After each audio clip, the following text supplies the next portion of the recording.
నమస్కారం. N times కి స్వాగతం. హెడ్లైన్స్ చూద్దాం.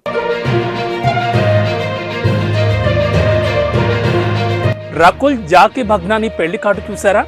పెళ్లికి గోవాని ఎంచుకోవడం వెనుక కారణం అదేనట. ఏపీ సీఎంతో రాజ్యసభ అభ్యర్థుల భేటీ.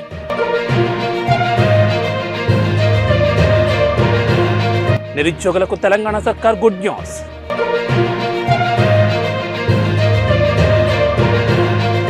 బాపట్ల జిల్లా వేమూరు నియోజకవర్గంలో టీడీపీలో చేరికల పర్వం కొనసాగుతోంది. బట్టిప్రోలు మండలం కోళ్లపాలెం గ్రామంలో సుమారు 35 కుటుంబాలు టీడీపీలో పార్టీలో చేరాయి. టీడీపీలో చేరిన వైసీపీ కార్యకర్తలకు మాజీ మంత్రి నక్కా ఆనందబాబు, మాజీ ఎమ్మెల్యే ముమ్మినేని వెంకట సుబ్బయ్య కండువా కప్పి పార్టీలోకి ఆహ్వానించారు.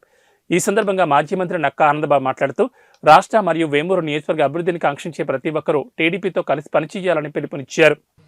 ఇక్కడ ఉండేటటువంటి ప్రజల సంక్షేమం, మంచి చెడులు ఖచ్చితంగా ఒక ప్రజాప్రతినిధిగా ఈ నియోజకవర్గానికి శాసనసభ్యుడిగా ఎన్నిక కాబడ్డారు కాబట్టి ఖచ్చితంగా అందరినీ ఒకే ఘాటును చూడాలి అనేది నేను మొట్టమొదటి నుంచి కూడా నేను పెట్టుకున్నటువంటి సిద్ధాంతం. అదేవిధంగా ఈ గ్రామాన్ని నేను చూశాననేది ఆత్మసంతృప్తి నాకుంది. మీకుందో లేదో నాకైతే తెలియదు, నాకుంది. ఆ ఉద్దేశంతో ఏది అడిగినా నేను కాదనకుండా వాళ్ళని సరదాగా అయినటువంటి మాటలన్నా అన్నీ అడిగినట్టు చేసి పెట్టడానికి ప్రయత్నం చేశానని నా వంతు నేను తృప్తి పడతా ఉంటా. ఇవాళ గెలిచిన వాళ్ళు మరి ఏం చేశారో మీరు కూడా ఆలోచన చేయండి. ఇక్కడ యువత ఉన్నారు, పెద్దవాళ్ళు ఉన్నారు. ఇవాళ మెజారిటీ అవతల పార్టీకే ఉన్నారు. వాళ్ళు కూడా ఒక మంచి ఆలోచనతో, సహృదయంతో ఆలోచన చేయమని అప్పీల్ చేస్తా ఉన్నాం. వాళ్ళకు కూడా మద్య నిషేధం చేశాడా? మద్యం వ్యాపారం చేస్తా ఉన్నాడు ముఖ్యమంత్రి. ఇందాక చెప్పారు ఏం చేశాడంటే కొత్త బ్రాండ్లు తెచ్చాడని. ఆ కొత్త పిచ్చి బ్రాండ్లు, నాసిరకం బ్రాండ్లు తయారు చేసి అతనే అమ్మించి వేల కోట్లు దోచుకొని ప్రజల రక్తం జాగలాగా బట్టి పీడిస్తా ఉన్నాడు. మరి ఎవరు వచ్చారో, ఎక్కడి నుంచి వచ్చాడో, ఎక్కడి నుంచి ఎవడు పంపిస్తే అక్కడ జరిగితే ఇక్కడ వచ్చి పడుతున్నారు, ఇక్కడ జరిగితే ఇంకో చాడు పోయి పడతా ఉన్నారు. ఇవాళ 3 సార్లు 4సారి రేపు మళ్ళా నేను నిలబడిపోతా ఉన్నా. మీ మధ్యకి వచ్చి ఓటు అడగడానికి ధైర్యం చేస్తానా. ఎందుకంటే గెలిచినా ఓడినా మీ వాడిని, మీలో ఉండే వ్యక్తిని. నేను ఎక్కడికి పోను. బాపట్ల జిల్లా వేమూరు నియోజకవర్గంలో మైనింగ్ మాఫియా రెచ్చిపోతోంది. భట్టిప్రోలు మండలంలో పల్లికోన రాచూరు గ్రామ పంచాయతీలో అక్రమ మైనింగ్ కొనసాగుతోందని స్థానిక ప్రజలు ఆరోపిస్తున్నారు. మండలంలో ఎలాంటి అనుమతులు లేకుండా రాత్రింబవళ్లు అక్రమ తవ్వకాలు జరుపుతున్నారని మండిపడుతున్నారు. అధికార యంత్రాంగం మామూళ్ల మత్తులో మునిగిపోయి ఇటువైపు కన్నెత్తి కూడా చూడడం లేదని ఆరోపించారు. మరోవైపు రియల్ ఎస్టేట్ వెంచర్లు కూడా వెలుస్తున్నాయని స్థానికులు ఆరోపణ చేస్తున్నారు. ఇప్పటికైనా సంబంధిత అధికారులు అక్రమ మైనింగ్పై చర్యలు తీసుకోవాలని డిమాండ్ చేస్తున్నారు.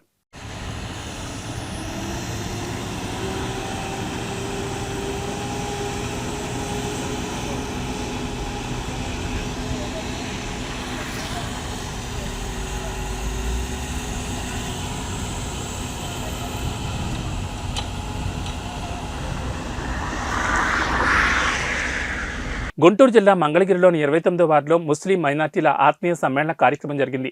ఈ సమావేశానికి ముఖ్య అతిథిగా మాజీ కౌన్సిలర్ షేక్ మహమ్మద్ రఫీ హాజరై మాట్లాడుతూ ముస్లిం మైనార్టీలకు రాజకీయ ప్రాధాన్యత కల్పించాలన్నారు. పొలిటికల్ పార్టీలు ద్వితీయ స్థాయిలో ఉన్న మైనార్టీలను గుర్తించాలని డిమాండ్ చేశారు. ఏ పార్టీ అయితే రాజకీయంగా మైనార్టీలకు ప్రాధాన్యత ఇవ్వడంతో పాటు నమ్మకం కల్పిస్తుందో వారికే తమ మద్దతుంటుందని స్పష్టం చేశారు. మన పెద్దలు నాయకత్వాలు మరి వారికి కుదరకనో లేకపోతే అందరూ ఐక్యమత్యంగా లేకపోవటనో ఏమో తెలియదు, కానీ సముచిత స్థానాన్ని అయితే వారి పార్టీల్లో పొందలేకపోయారు. దాన్ని బాధగా ఉంది. నేను ఇక నుంచి ఈరోజు దీని వేదికగా మీ సందర్భంగా ఇప్పుడు దాకా తెర వెనుక అంజుమన్ ఎలక్షన్ కానివ్వండి, జాతీయ సార్వత్రిక ఎన్నికల్లో కానివ్వండి, నేను తెర వెనుక ఉండి నా వార్డు వరకే పరిమితం అయ్యి నా వార్డు ప్రజల కోసమే పాటుపడుతూ వచ్చా కాబట్టి, తెర వెనుక ఉండే నడిపాను కాబట్టి ఈ రోజు నుంచి స్వయ నాయకత్వంతో నేను రేపు అన్ని విషయాల్లో కూడా తెర మీదకి రావాలని చెప్పేసి భావించి మీ అందరి సహకారంతో పట్టణంలో ఉన్న ముస్లిం వర్గాలతో ఐక్యమత్యంగా మీ పెద్దల యొక్క సలహాలతో ముందుకెళ్లాలనే ఉద్దేశంతోనూ ఈ సమావేశం ఏర్పాటు చేయడం జరిగింది. ప్రథమంగా ఉన్న పద్మశాలి సామాజిక వర్గానికేమో అధ్యక్షుల పదవులు ఇస్తారు, మరి వాళ్ళకే ఎమ్మెల్యే సీట్లు ఇస్తారు, అట్లానే ఎమ్మెల్సీ సీట్లు ఇస్తారు, మున్సిపల్ చైర్మన్ సీట్లు ఇస్తారు. ఆఖరికి మరి ఎప్పుడో సలీం గారు అంతకుముందు మరి మహబూబ్ మేస్త్రి గారు చేసినట్టుగా విన్నా నేను, ఏది మన 2000కు ముందు టైంలో. ఇప్పటి వరకు కూడా మైనార్టీస్గా డిప్యూటీ వైస్ చైర్మన్ కానీ, వైస్ చైర్మన్ కానీ, డిప్యూటీ మేయర్లు కానీ, ఇప్పుడు కార్పొరేషన్ అయింది. దేనికి కూడా మాట వరుసకు కూడా రాజకీయ నాయకులు, రాజకీయ పార్టీలు ఎత్తకపోవటం బాధాకరంగా ఉంది. ఇలాంటి ముందు కూడా ప్రాధాన్యతంగా రాజకీయంగా మనం, రాజకీయం ఎందుకు అంటున్నానంటే, రాజకీయంగా మనం బలపడకపోతే మనకు కావాల్సిన మన సంక్షేమాలు కానీ, మన అభివృద్ధి కానీ, అన్ని రకాల అభివృద్ధి మాత్రం అసాధ్యం. ప్రతిదీ ప్రభుత్వాలతో ముడిపడి ఉంది కాబట్టి ఇప్పుడున్న పరిస్థితుల్లో. అందుకని రాజకీయాల్లో కూడా మనం చైతన్యవంతం అవ్వాలి. ఐకమత్యంగా ఏకనాయకత్వంతో ఏకమాటతో నడవాలనే ఉద్దేశంతో నేను ఈ సమావేశం ఏర్పాటు చేశా. ఇక్కడ వచ్చిన సోదరుల్లో వేరే పార్టీల వాళ్ళు ఉన్నారు, ఇటు తెలుగుదేశం వాళ్ళు ఉన్నారు, ఇటు వైసీపీ వాళ్ళు ఉన్నారు, జనసేన వాళ్ళు ఉన్నారు, అందరూ ఉన్నారు. కానీ వారి పార్టీల్లో వాళ్ళు అనుకున్న స్థానానికి, అనుకున్న స్థాయికి, పదవులకి ప్రాధాన్యత ఆయా రాజకీయ పార్టీలు ఇవ్వట్లేదనేది నా భావన. ఎందుకంటే నేను ప్రత్యక్ష రాజకీయాల్లో 30 సంవత్సరాల నుంచి చూస్తున్నా కాబట్టి దీన్ని ఏ పార్టీల్లో ఎవరెవరైతే నాయకత్వాల్లో పనిచేస్తున్నారో వాళ్ళందరికీ ఆయా పార్టీల్లో సార్వత్రిక పార్టీల్లో ఎన్నికలప్పుడే ఓట్ బ్యాంకింగ్గా ఆ మైనార్టీలను పిలవకుండా నిత్యం వాళ్ళకి ప్రాధాన్యత ఇస్తూ. గుంటూరు జిల్లాలోని నారా లోకేష్ క్రీడా ప్రాంగణంలో మంగళగిరి వాలీబాల్ లీగ్ 3 పోటీలు అట్టహాసంగా ప్రారంభమయ్యాయి. ముందుగా ఎన్టీఆర్ విగ్రహానికి పూలమాలలు వేసి నివాళులర్పించారు. అనంతరం వాలీబాల్ పోటీలను నందం అబద్దయ్య స్థానిక నాయకులు కలిసి ప్రారంభించారు. ఈ క్రమంలోనే సరదాగా వాలీబాల్ ఆడుతూ క్రీడాకారులను టీడీపీ నాయకులు, తెలుగు మహిళలు ఉత్సాహపరిచారు. కాగా నారా లోకేష్ సహకారంతో ఈ నెల 18వ తేదీ వరకు వాలీబాల్ టోర్నమెంట్ కొనసాగనుంది. ఈ టోర్నమెంట్లో గెలుపొందిన మొదటి 3 విజేతలకు 1,50,000, 25,000 చొప్పున నగదు బహుమతులు అందజేయనున్నారు. ఒక్క ఛాన్స్ అని చెప్పని అధికారంలోకి వచ్చిన జగన్మోహన్ రెడ్డి గారు యువతని జాబ్ క్యాలెండర్ ప్రతి సంవత్సరం డిసెంబర్ 31న జాబ్ క్యాలెండర్ రిలీజ్ చేస్తానని చెప్పని యువతను ఏ విధంగా మోసం చేశారో మనందరం కూడా ఈ 4 సంవత్సరాల 8 నెలల కాలంలో మనందరం కూడా చూసాం. మరి ఏదైతే నారా లోకేష్ గారు ఈ నియోజకవర్గంలో 2019 అతి కొద్ది ఓట్లతో ఓడిపోయినప్పటికీ కూడా నియోజకవర్గ ప్రజలకు చేరువవుతూ దాదాపు 27 రకాల సంక్షేమ కార్యక్రమాలు నిర్వహిస్తూ మరి ప్రజలు కష్ట సుఖాల నుంచి తెలుసుకొని కష్టాల్లో నుంచి వచ్చినటువంటి నారా లోకేష్ గారు మరి ఈ నియోజకవర్గ ప్రజలందరూ కూడా ఒకసారి ఆలోచన చేయాలి. ఎందుకంటే నారా లోకేష్ గారు నిజంగా ఈ నియోజకవర్గంలో పోటీ చేయటం నిజంగా మనందరం కూడా నిజంగా చేయడం మనం ఒక వరంలాగా మనం భావించాలి. ఎందుకనంటే నారా లోకేష్ గారు రాష్ట్ర స్థాయి నాయకుడు, జాతీయ స్థాయి నాయకుడు, అలాగే ప్రపంచ దేశాల్లో పేరు పొందినటువంటి నారా లోకేష్ గారు మరి ఈ నియోజకవర్గంలో పోటీ చేస్తూ నియోజకవర్గ ప్రజల అభివృద్ధి కోసం కానివ్వండి, మరి అలాగే ముఖ్యంగా యువత భవిష్యత్తు గురించి ఆలోచన చేస్తూ వినూత్నమైన రీతిలో మరి ఈ నియోజకవర్గ అభివృద్ధిని చేయాలని ఒక మంచి ప్రణాళికతో మరి ఆయన ఉన్నటువంటి వారిని కూడా మనం గౌరవిస్తూ మరి ఆయన మంచి మెజార్టీని ఇవ్వాలని చెప్పని కూడా ఒకసారి నియోజకవర్గ ప్రజలను కూడా కోరుతాను. మరి ఇంకో పక్కన చూస్తే తాడేపల్లి ప్యాలెస్లో ఉన్నటువంటి జగన్మోహన్ రెడ్డి గారు యువతనంతా కూడా గంజాయి బారిన పడించి మరి ఎంతో మంది యువత జీవితాలను నాశనం చేస్తూ ఉన్నాడు. మరి ముఖ్యంగా చూస్తే విద్యార్థి దశలో ఉన్నటువంటి యువత అంతా కూడా మరి గంజాయి, మద్యం బారిన పడి వారి భవిష్యత్తు అంతా కూడా నాశనం చేసుకుంటా ఉన్నారు.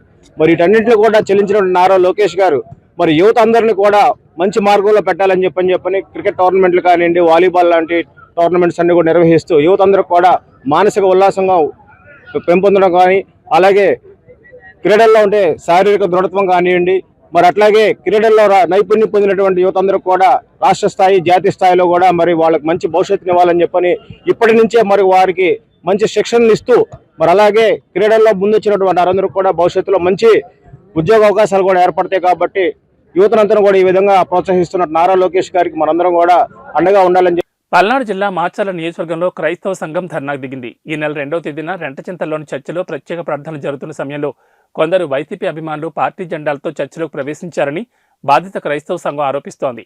పార్టీ జెండాలతో రావద్దని చర్చి పెద్దలతో పాటు ఇన్నారెడ్డి భాస్కర్ రెడ్డి వారిని మందలించారు. అయితే ఈ విషయాన్ని అవమానంగా భావించిన వైసీపీ మూకలు 4న ఇన్నారెడ్డిపై కర్రలు, రాళ్లతో దాడికి పాల్పడ్డారని తెలుస్తోంది. ఈ వ్యవహారంపై పోలీసులకు ఫిర్యాదు చేసినా పట్టించుకోవడం లేదని బాధితులు ఆరోపిస్తున్నారు. ఈ క్రమంలోనే నిరసన కార్యక్రమం నిర్వహించారు. రెంటచింతల కానుమాత తిరునాళ్ళ సందర్భంగా ఫిబ్రవరి 2వ తారీఖు తిరునాళ్ళు బాణాసంచలు 10:30 టైంలో పేలుస్తుండగా జెండాలకు చెందిన వ్యక్తులు ఒక 25-30 మంది ముందుగా జెండాలు పట్టుకొని వైసీపీ జెండాలు పట్టుకొని వచ్చి గోళ్ళు వీళ్ళు చేస్తుంటే మేము వాళ్ళని మందలేయడం జరిగింది. దానివల్ల ఒక్కడికి 3 సార్లు 4 సార్లు ఒకళ్ళ మీద ఒకళ్ళు అట్లా నెట్టుకున్నట్టు గొడవ అయింది. దాన్ని మందలిచ్చిన ఒక గుడి పెద్దగా బాధ్యత ప్రకారం మందలిచ్చినాము. అది కడుపులో పెట్టుకొని 4వ తారీఖు సాయంత్రం 6:30కి పోలీస్ స్టేషన్ రోడ్లో మీ సేవా సెంటర్లో కూర్చుని ఉండగా నేను భాస్కర్ రెడ్డి వెంటాల నుంచి 15-16 మంది వ్యక్తులు వచ్చి 9-10 మంది లోనికి వచ్చి షట్టర్ కిందకి వేసి కర్రలు, రాడ్లు, పైపులు, కుర్చీలు తీసుకొని కొట్టడం జరిగింది. షట్టర్ తీసినాక మళ్ళీ బయట వాళ్ళు వచ్చి కొంతమంది లోనలు కలిపి మళ్ళీ కొట్టడం జరిగింది. స్టేషన్గా పోయి కంప్లైంట్ ఇచ్చినాము. కనీసం వాళ్ళు చర్య కూడా తీసుకోలేదు. సరే, దానికి నిరసనగా మేము శాంతియుతంగా ర్యాలీ చేస్తున్నాము. మాకు పార్టీలతో పని లేదు. మేము గుడి కానుగ మత చర్చి తరఫున క్రైస్తవంగా మేము ధర్నా చేయడం జరిగింది. దీన్ని అందరూ కలిసి న్యాయం చేయాలి, చర్య తీసుకోవాల్సిందిగా అందరినీ కోరుతున్నాము. నిజమైన నేరస్తుల్ని ఎమ్మటే అరెస్ట్ చేయాలని కోరుతున్నాము. పల్నాడు జిల్లా నరసరావుపేటలో ఫ్లెక్సీల వివాదం చెలరేగింది. ఎన్జీఓ కాలనీలో వైసీపీ, టీడీపీ నేతలు పోటాపోటీగా ఫ్లెక్సీలను ఏర్పాటు చేశారు. నరసరావుపేట టీడీపీ ఎంపీ అభ్యర్థి లావు శ్రీకృష్ణదేవరాయలు పార్లమెంటు కార్యాలయం, వైసీపీ ఎంపీ అభ్యర్థి అనిల్ కుమార్ యాదవ్ ఫోటోతో వైసీపీ పార్లమెంటు కార్యాలయం అని ఫ్లెక్సీలు దర్శనమిస్తున్నాయి. అయితే లావు కృష్ణదేవరాయలకి టీడీపీ అధిష్టానం సీటు అధికారికంగా ప్రకటించకపోయినా అభిమానులు ముందుగానే ఫ్లెక్సీలు ఏర్పాటు చేయడం గమనార్హం. కృష్ణా జిల్లా మోపిదేవిలోని శ్రీ వల్లి దేవసేన సమేత శ్రీ సుబ్రహ్మణ్యేశ్వర స్వామివారి దేవస్థానాన్ని TV five news channel vice president Sambasivarao కుటుంబ సభ్యులతో కలిసి దర్శించుకున్నారు. ఆయనకు దేవాదాయ శాఖ సహాయ కమిషనర్ చల్లపల్లి ఎస్టేట్ దేవాలయాల ఈవో ఎన్ఎస్ చక్రధర ఆధ్వర్యంలో వేద పండితులు ఆలయ మర్యాదల ప్రకారం స్వాగతం పలికారు. ఈ సందర్భంగా స్వామివారిని దర్శించుకున్న సాంబశివరావు ప్రత్యేక పూజలు నిర్వహించారు. అనంతరం వారిని అసిస్టెంట్ కమిషనర్ చక్రధరరావు, వేద పండితులు ఘనంగా సత్కరించారు.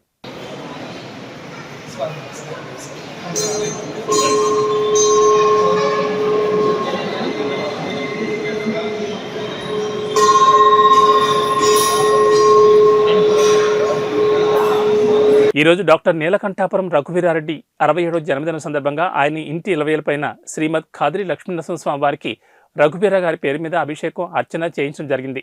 అలాగే కదిరి పురాతన శివాలయంలో రఘువీర గారి పేరు మీద పూజలు చేయించడం జరిగింది. కాంగ్రెస్ బీసీ రాష్ట్ర సమన్వయకర్త నచ్చు బాలకృష్ణ యాదవ్ మాట్లాడుతూ, అపర భగీరథుడు, మాలాంటి యువతకు ఆదర్శం, మాకు మార్గనిర్దేశకులు, క్రమశిక్షణ, కఠోర శ్రమ, అన్నింటికీ మించి మానవత్వానికి, నిజాయితీకి నిలువెత్తు రూపం. జాతీయ కాంగ్రెస్ వర్కింగ్ కమిటీ సభ్యులు శ్రీ నీలకంఠాపురం రఘువీరారెడ్డి ఆయురారోగ్యాలతో, అష్టైశ్వర్యాలతో మరిన్ని ఉన్నత పదవులు పొందాలని ఆకాంక్షిస్తూ జన్మదిన శుభాకాంక్షలు తెలియజేశారు. ఈరోజు సిడబ్ల్యూసి సభ్యులు, మాజీ మంత్రివర్యులు, మన రాయలసీమకు ప్రజలంతా అపర భగీరథుడుగా పిలుచుకునే డాక్టర్ నీలకంఠాపురం రఘువీరారెడ్డి గారి జన్మదినం సందర్భంగా ఆయన ఇంటి ఇలవేల్పు అయిన శ్రీమద్ ఖాద్రి లక్ష్మీనరసింహస్వామి వారి దేవస్థానంలో ఆయన గోత్రనామాలు చెప్పి టెంకాయి, పూలు సమర్పించి ఆయన పేరు మీద అర్చన చేయించడం జరిగింది, అభిషేకం చేయడం జరిగింది. ఆయన అష్టైశ్వర్యాలతో, నిండు నూరేండ్లు ఆరోగ్యాలతో ఉంటూ మరిన్ని ఉన్నత పదవులు పొందాలని, ఖాద్రి లక్ష్మీనరసింహస్వామి ఆశీస్సులు వారి కుటుంబంపై ఎల్లవేళలా ఉండాలని శ్రీమద్ ఖాద్రి లక్ష్మీనరసింహస్వామి వారిని, శ్రీకృష్ణ పరమాత్ముని కోరుకుంటున్నాం.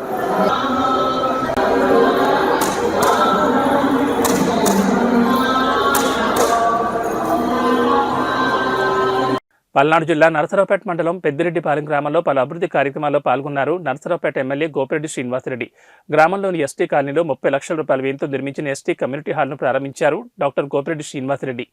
అభిమాన నాయకుడికి గ్రామ ప్రజలు, నాయకులు, ఎస్టీ నాయకులు, కార్యకర్తలు, అభిమానులు బ్రహ్మరథం పలికారు. గ్రామాల్లోనే దీనికి సుమారు 55 ఎకరాల పొలం కావాలని చెప్పి ముఖ్యమంత్రి గారు కూడా లెటర్ ఇచ్చాను. దాన్ని కూడా ప్రపోజల్ పెట్టాను. అయితే ఆయనే స్వయంగా చెప్పారన్నా, ఇప్పుడు మనకి ఆర్థికంగా కొన్ని ఇబ్బందులు ఉన్నాయి. ఇంకా కాంట్రాక్టర్లకి, మన పనులు చేసిన వాళ్ళకి బిల్లులు రిలీజ్ చేయలేదు.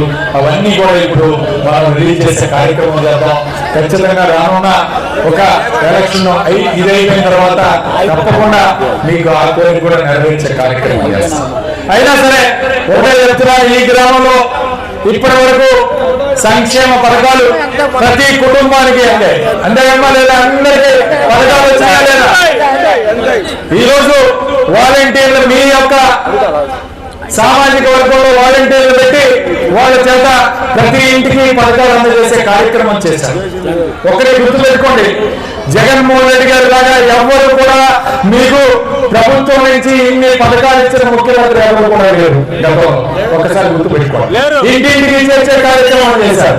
ఇంటికి ₹1,00,000, 2 లక్షలు.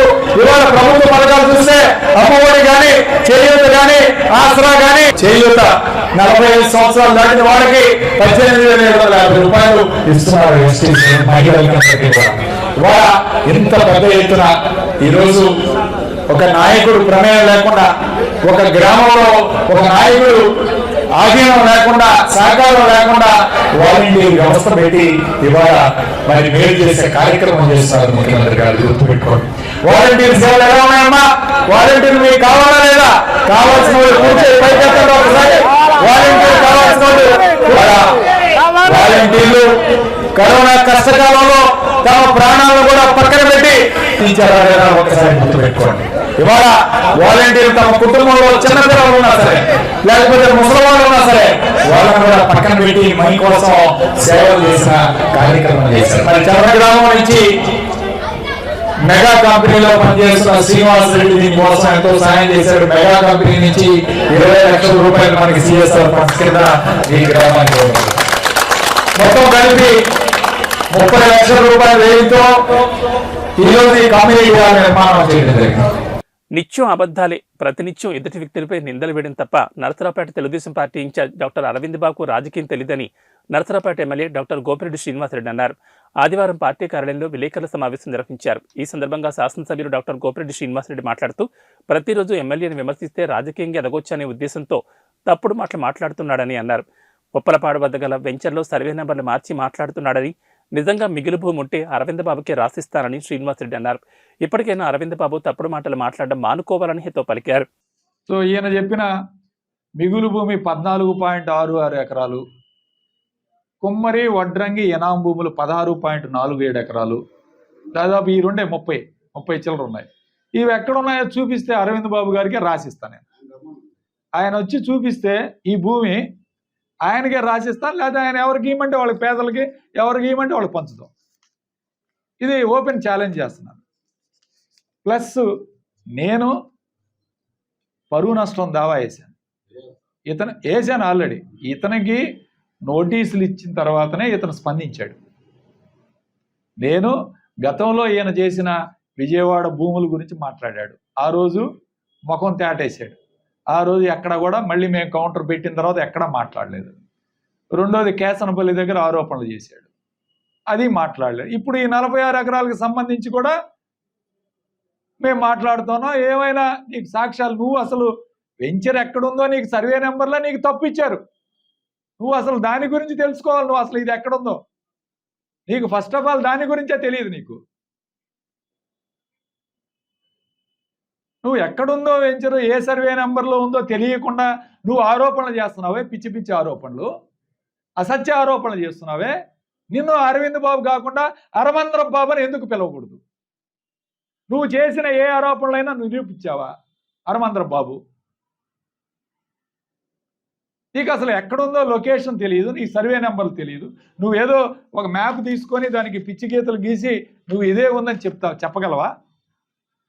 నువ్వేమన్నా ఆథరైజేషన్ రిపోర్ట్ తీసుకున్నావా ఎంఆర్ఓ గారి దగ్గర నుంచి కానీ, సర్వేయర్ గారి దగ్గర నుంచి కానీ? నేను కలెక్టర్ గారికి రాశాను, ఎంక్వైరీ చేయండి సార్ దీని మీద ఏదన్నా ఉంటే. కలెక్టర్ గారు రిపోర్ట్ తయారు చేయించాడు, మీకు కూడా హ్యాండ్ ఓవర్ చేస్తాడు. దీని మీద నేను కోర్టుకు వెళ్ళాను. ఆల్రెడీ నోటీసులు సర్వ్ చేశారు. ఈయనకి పరువు నష్టం దావా వేస్తున్నాను నేను. గుడి గురించి మాట్లాడదాం. గుడి ఎక్కడ ఉందో వారికి ఎవరికి తెలియదు, ఆ గ్రామస్తులకు తెలియదు, మాకు తెలియదు, ఎవరికి తెలియదు. 3.7 ఎకరాలు వాళ్ళకి చంద్రశేఖర స్వామి లింగంగుంట అగ్రహార భూములు. దాన్ని ఎంక్వైరీ చేయండి. ఒకటి. రెండోది డొంక చెప్పాడు 3. మీరే విలేకరులు అందరూ ఒక వీడియో కూడా తీసుకొని వెళదాం, విలేకరులే మీ సాక్ష్యం సమక్షంలో చేయండి. డొంక పోరంబోకు 2. మూడోది ఈనాం భూములు అంటున్నాడు. ఈనాం భూములు ఎక్కడున్నాయో మాకైతే తెలియదు. ఆయన ఏదన్నా చూపిస్తే ఆ సర్వే నెంబర్లు ఎక్కడ ఉన్నాయో మేమే రాసేయటానికి మేము సిద్ధంగా ఉన్నాం. ఏది మా ఆ వెంచర్లో ఉన్నా సరే మేము రాసిస్తాం. అవి ఎక్కడ ఉన్నాయో ఒకసారి చూపించమనండి. ఈనాం భూములు ప్లస్ ఇంకోటి మిగులు భూములు అంట. మిగులు భూములు అనేది మరి అది ఆయన టైటిల్, ఈయన టైటిల్ ఇచ్చి ఉంటాడు, నోషనల్ కాదు మిగులు భూములు అంటే. చెప్తా ఉన్నాను, ప్రజలకు కూడా చెప్తా ఉన్నాను, ఇతను నిత్యం అబద్ధాలు చెప్పి రాజకీయం గడుపుకోవాలని చూస్తున్నాడు. రాజకీయాల్లో అబద్ధాలు చెప్పే కార్యక్రమం చేస్తే ప్రజలు క్షమించరు. ప్రజలకు ఈ రోజు కాకపోయినా రేపైనా తెలుస్తుంది ప్రజలకి వాస్తవం ఏంటో. ఏదో ఒక ఆరోపణ చేసి ఇదంతా దుమ్మెత్తిపోసి గుడ్డగాలు చేస్తే ఆయనే దులుపుకుంటాడు అనే కార్యక్రమం చేస్తున్నాడు. ఇది కరెక్ట్ పద్ధతి కాదు. వాస్తవాలతోటి మాట్లాడాలి. ఇది కాబట్టి నేను విలేకరులను కూడా నేను కోరేది ఒకటే, మీరు కూడా దయచేసి రికార్డు తీసుకొని వెళ్ళి ఈ 4 ఆరోపణలు ఏదైతే చేశాడో ఆ 4 ఆరోపణలు కూడా మీరు కూడా ఎంక్వైరీ చేయాలని నేను మీ ద్వారా మిమ్మల్ని కూడా కోరుతున్నాను. వంశీచంద్రెడ్డి న్యాయయాత్ర రంగారెడ్డి జిల్లా షాద్నగర్ చేరుకుంది. ఈరోజు షాద్నగర్ నియోజకవర్గం సిద్దాపూర్ నుండి పలు గ్రామాల మీదుగా నందిగాం వరకు చేరుకోనున్నారు. వంశీచంద్రెడ్డితో పాటు Shadnagar MLA Verlapalli Shankar, Kalwakurthy MLA Kasireddy Narayana Reddy, Congress party శ్రేణులు భారీ ఎత్తున హాజరయ్యారు. వంశీచంద్రెడ్డి పాదయాత్ర గురించి మాట్లాడుతూ 10 ఏళ్లుగా అధికారంలో ఉన్న కేంద్ర రాష్ట్ర ప్రభుత్వాలు పాలమూరు జిల్లాను పూర్తిగా నిర్లక్ష్యం చేశాయన్నారు. ఇప్పుడు రాష్ట్రంలో ప్రజాపాలన వచ్చింది. ఇప్పుడైనా ఈ ప్రాంతానికి సాగునీరు, తాగునీటి వసతులు, విద్య, ఉద్యోగ, ఉపాధి అవకాశాలను మెరుగుపరిచేందుకు చర్యలు తీసుకుంటున్నామన్నారు. ప్రతి నియోజకవర్గంలోని మండలాల్లో పర్యటించి సమస్యలను గుర్తించేందుకు యాత్ర చేపట్టామన్నారు. 79,996 ఎకరాలకు నీళ్లు ఇవ్వాల్సింది 1 ఎకరానికి కూడా నీళ్లు ఇవ్వలేదు.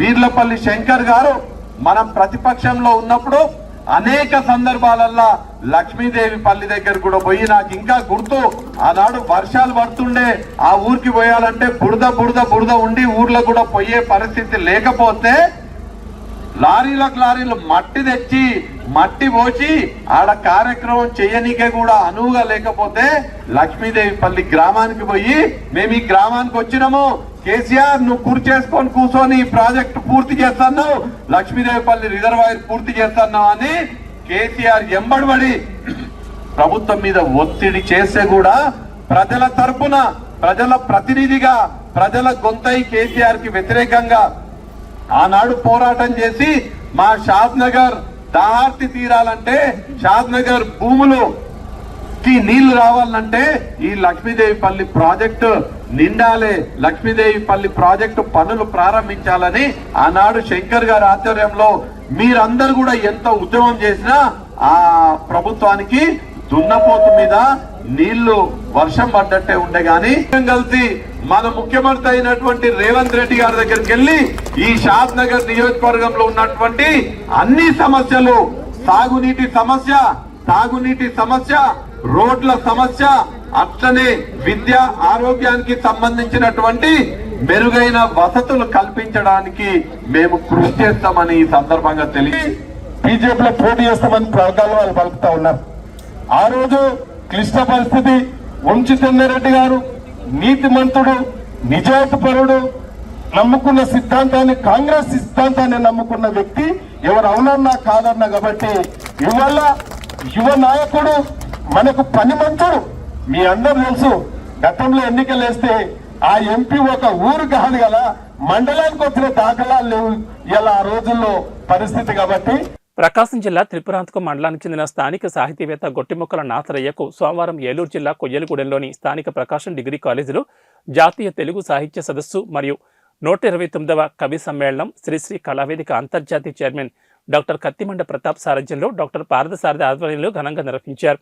ఈ కవి సమ్మేళనంలో గొట్టిముక్కల నాథరయ్య పాల్గొని కవితాగానం చేసి మాతృభాష, సంస్కృతి, సంప్రదాయాల అభివృద్ధికి సాహిత్యం ద్వారా కృషి చేస్తున్నందుకు అభినందిస్తూ జ్ఞాపిక ప్రశంసా పత్రం శాలువతో ఘనంగా సత్కరించామని శ్రీశ్రీ కళావేదిక చైర్మన్ డాక్టర్ కత్తిమండ ప్రతాప్ మరియు జాతీయ కన్వీనర్ కొల్లి రమావతి, జాతీయ అధ్యక్షురాలు జి ఈశ్వరీభూషణం, జాతీయ మహిళా అధ్యక్షురాలు చిట్టే లలిత తదితరుల చేతుల మీదుగా ఘనంగా సత్కరించారు.